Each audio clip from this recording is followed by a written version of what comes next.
ಆತ ಪ್ರತಿಭಾವಂತ ವಿದ್ಯಾರ್ಥಿ. ಹೀಗಾಗಿಯೇ ಅಮೆರಿಕಾಗೆ ಹೋಗಿ ಉನ್ನತ ವಿದ್ಯಾಭ್ಯಾಸ ಮಾಡ್ತಾ ಇದ್ದ. ಇಷ್ಟು ದಿನ ಖುಷಿಯಾಗಿದ್ದವ ಈಗ ನಿಗೂಢವಾಗಿ ಸಾವನ್ನಪ್ಪಿದ್ದಾನೆ.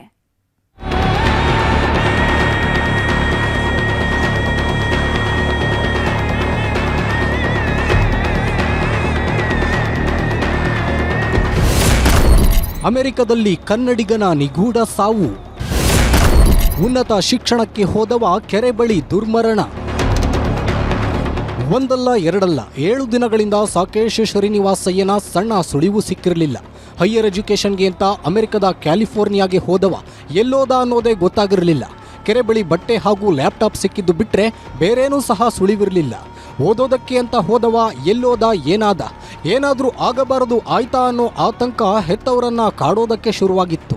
ಇದು ದೊಡ್ಡ ಸುದ್ದಿಯಾಗ್ತಿದ್ದಂತೆ ರಾಜ್ಯ ಸರ್ಕಾರದ ಮುಖ್ಯ ಕಾರ್ಯದರ್ಶಿ ಶಾಲಿನಿ ರಜನೀಶ್ ವಿದೇಶಾಂಗ ವ್ಯವಹಾರಗಳ ಸಚಿವಾಲಯದ ಕಾರ್ಯದರ್ಶಿಗೆ ಪತ್ರ ಬರೆದಿದ್ರು. ಇದರ ಬೆನ್ನಲ್ಲೇ ಈಗ ಆಘಾತಕಾರಿ ವಿಷಯ ಹೊರಬಿದ್ದಿದೆ.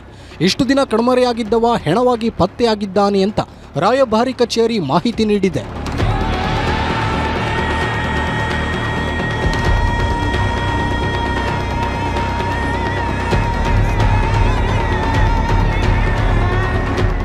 ಬೆಂಗಳೂರಿನ ಸಾಕೇತ್ ಕ್ಯಾಲಿಫೋರ್ನಿಯಾದ UC ಬರ್ಕ್ಲಿ ವಿಶ್ವವಿದ್ಯಾಲಯದಲ್ಲಿ ಮಾಸ್ಟರ್ಸ್ ಮಾಡ್ತಿದ್ರು.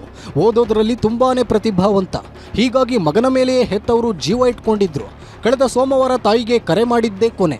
ಆಮೇಲೆ ಮಗನ ಸುಳಿವೇ ಸಿಕ್ಕಿರಲಿಲ್ಲ. ಇದೀಗ ಬರ್ಕ್ಲಿಯ ಕೆರೆ ಬಳಿ ಹೆಣವಾಗಿ ಪತ್ತೆಯಾಗಿದ್ದಾರೆ. ಮಗನ ಸಾವಿನ ಸುದ್ದಿ ಪೋಷಕರಿಗೆ ಗೊತ್ತಾಗ್ತಿದ್ದಂತೆ ಇಡೀ ಮನೆಯಲ್ಲಿ ನೀರವ ಮೌನ ಆವರಿಸಿದೆ. ಮಗನ ಮುಖ ನೋಡೋದಕ್ಕೆ ತುರ್ತು ವೀಸಾಗೆ ಸರ್ಕಸ್ ಮಾಡ್ತಿದ್ದಾರೆ. ಸ್ನೇಹಿತನ ಸಾವಿನ ಬಗ್ಗೆ ಸ್ನೇಹಿತನ ಪೋಸ್ಟ್. ಸಾಕೇತ್ ಸಾವಿನ ಹಿಂದೆ 10 ಅನುಮಾನಗಳು ಕಾಡೋದಕ್ಕೆ ಶುರುವಾಗಿದೆ. ಯಾಕಂದ್ರೆ ಸ್ನೇಹಿತ ಮಾಡಿರೋ ಪೋಸ್ಟ್ 10 ಕಥೆಗಳನ್ನು ಹೇಳ್ತಿದೆ. ಸಾಕೇತ್ ನನ್ನ ಜೊತೆ ಬದುಕ್ತಾ ಇದ್ದ, ಊಟ ಮಾಡ್ತಾ ಇದ್ದ, ಪ್ರಯಾಣಿಸ್ತಿದ್ದ, ನಗುತ್ತಿದ್ದ ಮತ್ತು ತಮಾಷೆ ಮಾಡ್ತಾ ಇದ್ದ. ಕೆಲ ದಿನಗಳಿಂದ ಸಾಕೇತ್ ಊಟ ಮಾಡ್ತಿರ್ಲಿಲ್ಲ, ಬರೀ ಚಿಪ್ಸ್ ತಿಂದ್ಕೊಂಡೇ ಇರ್ತಿದ್ದ. ಈಗ ನೋಡಿದ್ರೆ ಹೀಗೆ ಮಾಡಿಕೊಂಡಿದ್ದಾನೆ. ಜನವರಿ 21ರಂದು ಅಂಜಾಕೆರೆ ಬಳಿ ಹೋಗೋಣ ಅಂತ ನನ್ನನ್ನು ಕರೆದಿದ್ದ. ಆದರೆ ನಾನು ಹೋಗಿರಲಿಲ್ಲ. ಆದ್ರೀಗ ಅದೇ ಕೆರೆಯ ಬಳಿ ಜೀವನ ಮುಗಿಸಿದ್ದಾನೆ ಅಂತ ಭಾವುಕ ಪೋಸ್ಟ್ ಹಾಕಿದ್ದಾರೆ.